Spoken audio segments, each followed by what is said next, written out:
everyone. Our today's topic is cell and cell organelles. So this is a part 1 video of this chapter.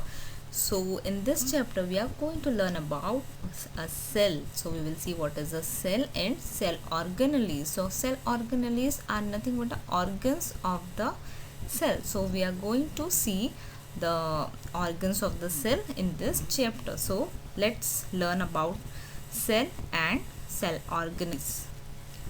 Can you recall how many types of cells are found in living organisms? So student, there are two types of cells that are found in living organism, that are prokaryotic cell and eukaryotic cell.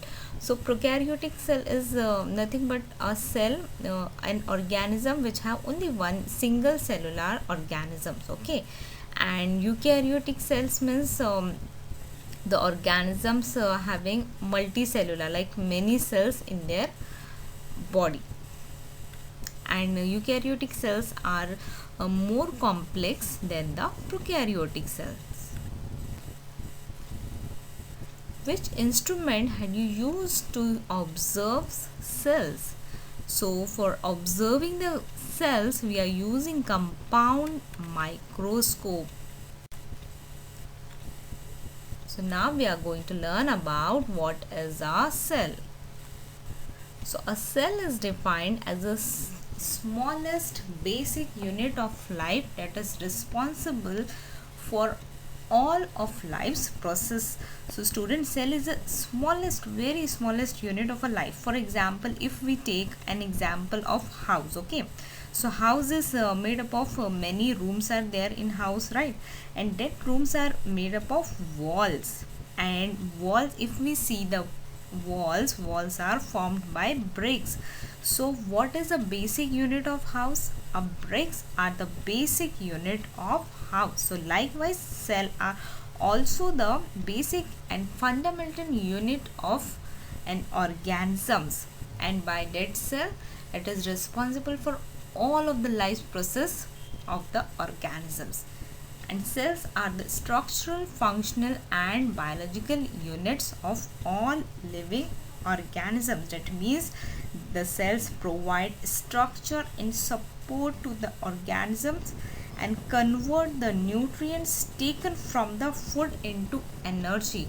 That's why it is a structural and functional unit of the living beings. And what is the biological units? That means a cell is also responsible to pass on the characteristic from the hereditary characteristic from generation to generation. So this is nothing but a biological units. That's why it is called as a biological units. A cell can replicate its independently. That means it can be multiplied from 1 to 2 and many, okay. So hence they are known as the building blocks of the lives. That means from a single cell one organism can be formed. That's why it is called known as the building blocks of life. Now we are going to learn about the structure of a cell. So first is a plant cell. Here you can see a plant structure of a plant cell. In this you can see a nucleus, cytoplasm, cell wall and many more cell organelles which are present in the cell, which we are going to learn further in this chapter only, okay.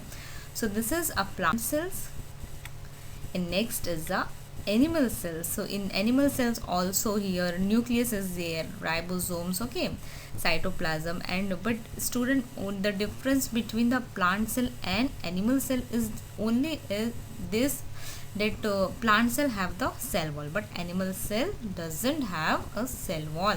This is a basic difference between the plant cell and animal cells.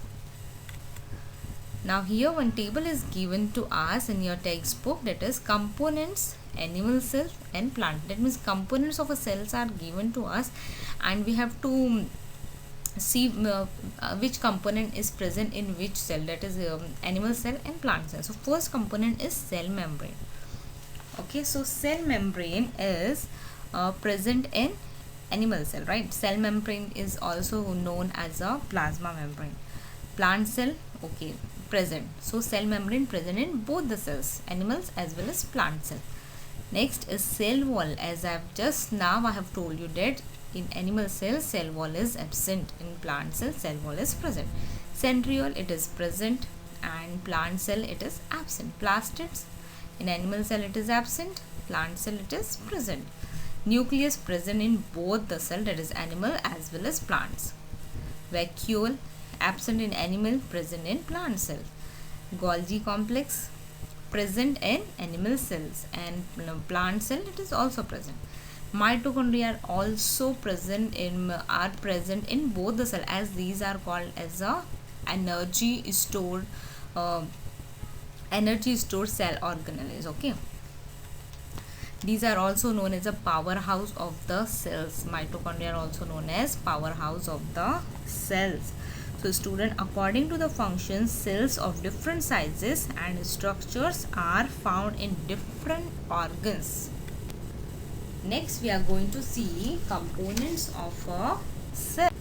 So first component is a cell wall, which is present only in plant cell but it is absent in animal cells.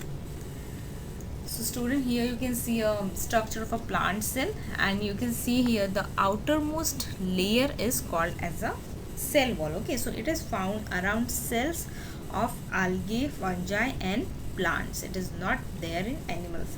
Animal cells lack cell wall, that means in animals it is absent. And this is cell wall is an elastic and strong coat around cell membrane, that is inside the cell wall. Cell membranes are present, so it provides a strong coat around the cell membrane. It is mainly composed of carbohydrates like cellulose and pectin. Here you can see inside the plant cell, you can see a cellulose and pectin. So inside in the cell wall, cellulose and pectin carbohydrates are present. Now here some functions of cell wall. So first is the main function of the cell wall are to provide structure, support and protection for the cells. It also protects the cell by preventing entry of excess water in the cell. That means if outside of the cell more water is there, okay, so it will so this cell wall will helps to protect excess entry of water into the cell. So student, here is a proper structure of a cell wall. So it contains, you can see here a layers. Okay, here the cell wall contains 3 layers. First is the middle lamella, primary cell wall and secondary cell wall. Okay, so middle lamella, it is nothing but it is the outermost layer of the cell wall, which in green color you can see a middle lamella. Okay, so this is the outermost layer of the cell wall, and it acts like a cementing layer between the primary walls of adjacent cell. That means between the two, if the two cells are there, okay, 2 or 3 more cells are there, okay, so this middle lamella acts like a cementing layer between the primary walls of each cell, that means the adjacent cells. Okay, and after the middle lamella we have primary cell wall. Okay, so in primary cell wall we have hemicellulose, pectin, cellulose, microfibril. These all are cellulose, and proteins are also present in this layer. So student, here one more layer is there which is not shown in the figure, but one more layer is that it is in between the primary cell wall and plasma membrane. So in between the primary cell wall and plasma membrane, one more layer is there, that is secondary cell wall. Okay, and plasma membrane is not a part of a cell wall. This is another component of the cell. So basically the cell wall contains only 3 layers: middle lamella, primary cell wall and secondary cell wall. Now next component is the plasma membrane or cell membrane. So student, here you can see a cell and you can, yes, here you can see a cell and you can see a thin layer that is called a cell membrane. So this is a proper structure of the cell membrane or plasma membrane. So plasma membrane is a thin, fragile an elastic covering that separates the cell components from outer environment. So this is a very thin layer you can see in the cell. Okay, so this is the cell membrane. Now let's see the structure of a plasma membrane. So protein molecules are embedded in two layers of the phospholipids. Here you can see, student, here you can say lipid bilayer. Lipid bilayer means upward and downward you can see a ball like layer is there, yellow colored ball like layer is there. So these two layers are lipid layer, that's why it is called as a lipid bilayer. That means two layers of lipids are there, and in the lipid bilayer there you can see a violet color protein molecules are there. These protein molecules are embedded, that means these protein molecules are fixed deeply into the lipid layer, two lipids layer. So protein molecules are embedded in two layers of phospholipids. Here you can see the bilayer sheet. Okay, this is these upper and lower layer. These two are lipid bilayer. And plasma membrane is said to be a selectively permeable membrane as it allows some substance to enter the cell while prevents other substance. It means here plasma membrane is known as a selectively permeable membrane. So what does it mean? So it means that plasma membrane only allows the selective movement of the only certain molecules in and out of the cell. That means the only required molecule can will enter into the cell, and the molecules which are not required it will throw out from the cell. That's why it is known as a selectively permeable membrane. That means it enters only selective molecules will enter into the cell, and selective molecules will exit from the cell. That's why it is selectively permeable membrane. So due to this property, useful molecules of water, salt and oxygen enter in the cell. So it will only allow to enter water molecule, salt and oxygen will enter into the cell, and carbon dioxide, which is not required, it will exit from the cell. It will allow the exit from the cell. So if any changes occur outside the cell, the cellular environment does not change due to plasma membrane, and this condition useful molecules, right? So if any changes occur outside the cell, the cellular environment does not change due to plasma membrane, and this condition is called as a homeostasis. That means it has a tendency to maintain internal stability in a cell to compensate for environmental changes. That means if any improper this environmental condition will be there, so it will protect the cell from that. That means it maintain the stability. A cell maintain homeostasis by controlling the movement of substance across the cell membrane. Now here are some of the activities that consume the cellular energy. So student, here you can see a picture in which you can see exocytosis and endocytosis. Now let's see what these two terms are. So first is endocytosis. Now endocytosis, it helps in the process of intake of substance from the external environment. You can see in the picture, that means the intake, the substance which are required into the cell. That means so like oxygen is there, salt molecule is there, water molecule is there. Okay, so it will allows into, it will enter into the cell. So this is called as a endocytosis. And second is the exocytosis. You can see in the picture exocytosis. That means the molecules which are not required by the cell, it will eliminate from the cell. So exocytosis, it helps in the process to eliminate waste in the external environment. That means nothing but a carbon dioxide. Okay, so these two are endocytosis and exocytosis. Now next is a process, those that don't consume cellular energy. So first is a diffusion. Now let's see it is entry or exit of small molecules like carbon dioxide and oxygen is called as a Diffusion, that means only entry of oxygen into the cell and exit of carbon dioxide from the cell is nothing but a diffusion. Here you can see a diffusion. Oxygen is entering into the cell and carbon dioxide molecules are eliminating out from the cell, and food molecules also enter into the cell. So this is a diffusion. Now next is the osmosis. So the traveling of water from a part with more water to a part with less water through a selectively permeable membrane is osmosis. Now student, here you have to remember only three terms. First is water will travel from a part with more water and a part with less water, and third term is selectively permeable membrane. If you remember these three terms, then it will easy to remember the definition of osmosis. That means a water will travel from a part of more water. Okay, that means from the higher concentration to a part with less water means to a lower concentration. That means flow of water from higher to lower level. Okay, through a selectively permeable membrane. And what is selectively permeable membrane? Nothing but a plasma membrane.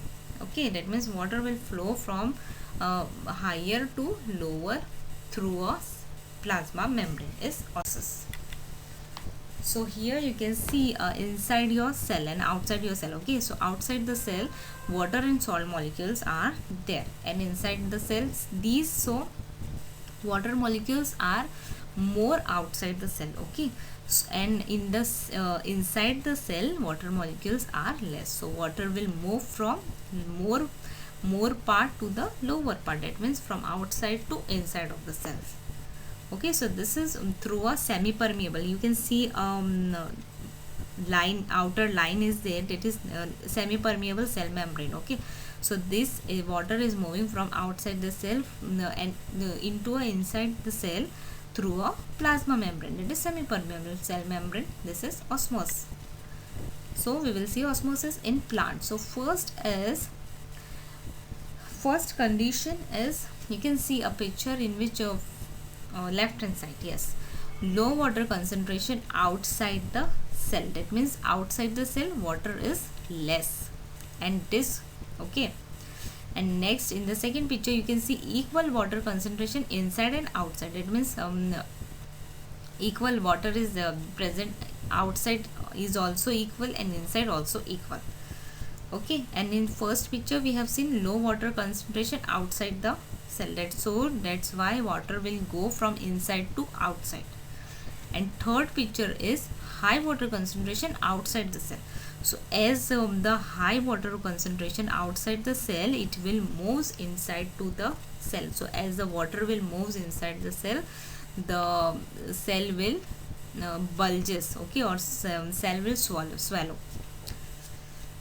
So here why it is required to move the water from inside and outside? To maintain the stability. Okay, to maintain the stability, water is moving from inside to outside. Now next is osmosis in animal cells. So first is, here you can see a picture in which three pictures are given. That is, first is hypertonic, isotonic and hypotonic. Okay, so in I'm giving in hypertonic, what is there?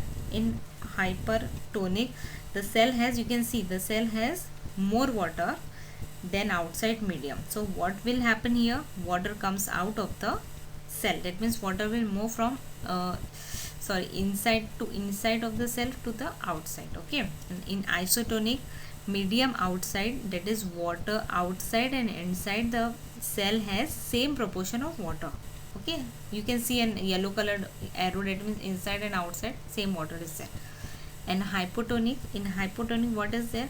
The cell has less water and outside more water. So from outside the water will come into the cell. So here we will see one by one what does mean hypotonic solution.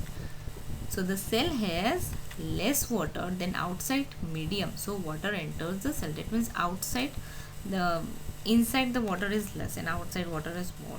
Okay, so water enters into the cell, and this is also known as a endosmosis. Next is the isotonic solution. So in isotonic solution, medium outside and inside the cell has same proportion of water. That means the water is there inside also and outside also in same proportion. So water doesn't go in or out. Why? Because it is same proportion. Third is the hypertonic solution. So the cell has more water than the outside medium. So water comes out of the cell. Here you can see the picture in which the two green arrows are moving from the cell. That means the cell has more water, so it is releasing from the cell. So if the cell will release the water, it will shrink. Okay, you can see in the picture also the cells, red color cells are shrink. And this is exosmosis. And exosmosis, it means from the outside medium cell. Exosmosis means the cell, water is releasing from the cell, and endosmosis, that is in hypotonic, that means water is coming into the cell. So these all are about the process those that don't consume cellular energy. So student, here we have finished our first session. Next part of this chapter we are going to continue in next session. Thank you.